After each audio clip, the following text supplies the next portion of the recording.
సరే కానివ్వండి, నేను ఏం చేస్తాను. మీ శక్తి ముందు శబరి గారికి కూడా చెప్తున్నా, బైరెడ్డి శబరి గారికి కూడా, నాకు కూడా వీళ్ళ శక్తి ముందు నా శక్తి కూడా సరిపోదమ్మా. వీళ్ళు గొడవ పెట్టుకున్నా నేను కూడా ఆగలేను. అందుకని వీళ్ళకి నమస్కారాలు తెలియజేయడం తప్ప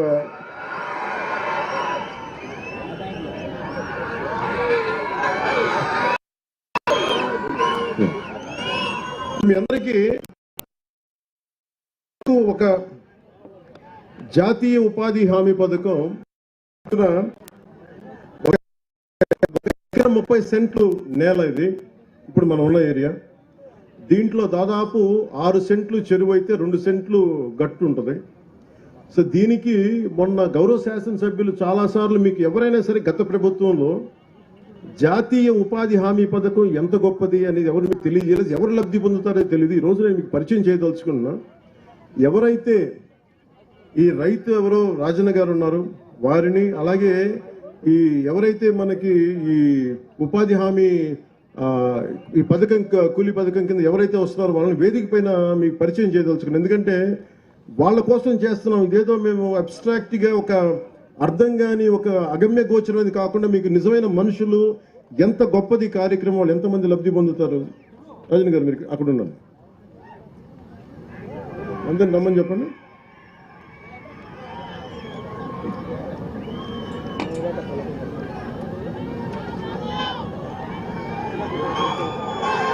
పేర్లు ఎక్కడ ఉన్నాయి?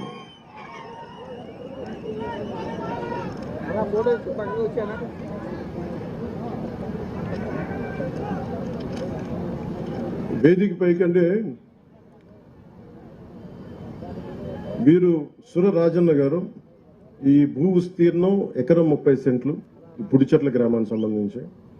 అలాగే జాతీయ ఉపాధి హామీ పథకం వేతనదారులు శివశంకర్ గారు, లక్ష్మి గారు, రేణుక గారు, విజయుడు, చిన్నమ్మ, రేణుకమ్మ, నాగలక్ష్మమ్మ, అబ్దుల్ రహీం, లక్ష్మీ మేరీ, సుర శివశంకర్ వారి అబ్బాయి.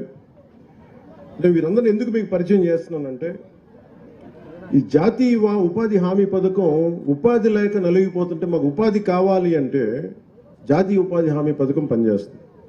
ఇప్పుడు దాకా మీకు ఎంతమంది వివరించారో నాకు తెలియదు, కానీ నేను మీకు వివరిస్తున్నాను. ఎవరైనా సరే నాకు ఉపాధి లేదు, బతుకు ఆధారం లేదు అని కలెక్టర్ గారికి కానీ చెప్పుకుంటే మనకి కనీసం బతకడానికి వచ్చే డబ్బు ఈ ఉపాధి హామీ పథకం ద్వారా వస్తుంది.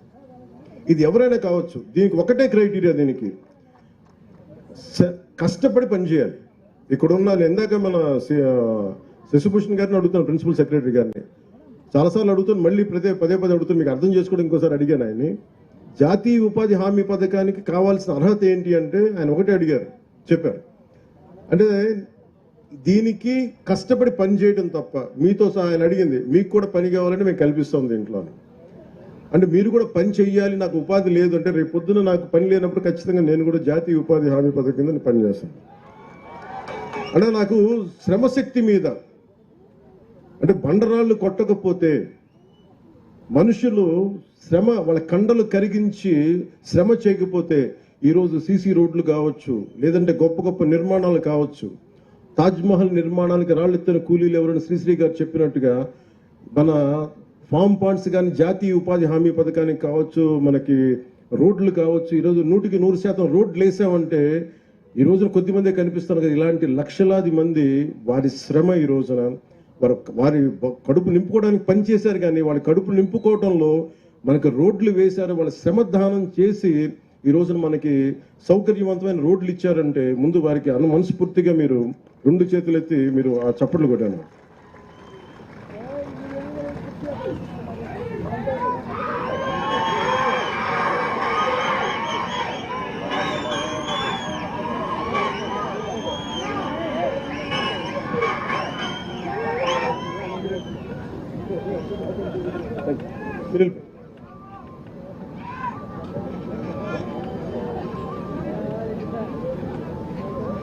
ఇందాక ఎయిర్పోర్ట్లో దిగ్గానే అంటే మీకు ఫామ్ పాండ్స్ గురించి చెప్పాలా.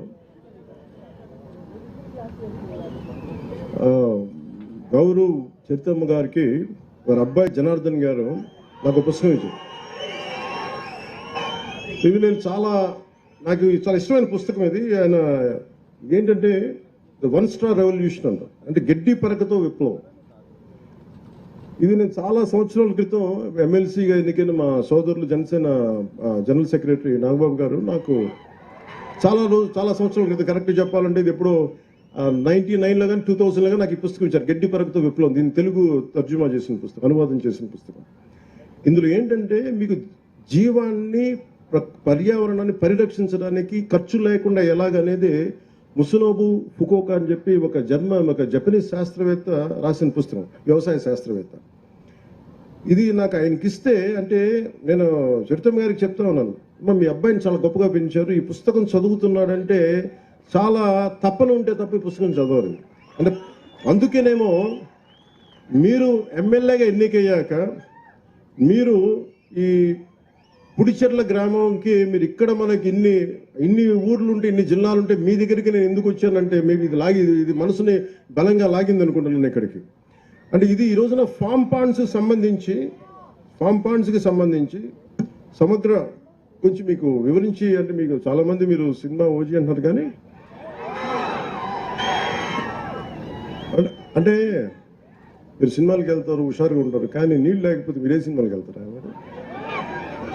అందుకని ఎప్పుడేనంటే మంచి అభివృద్ధి ఉండాలి, రోడ్లు కావాలి, మనకి ఇరిగేషన్ ప్రాజెక్ట్స్ ఉండాలి, పంట నేల పచ్చగా ఉండాలి, ఇవన్నీ కోరుకోవటం. దాంట్లో మొదటిది నీటిని సంరక్షించుకోవడం. మనకి రాయలసీమ నేల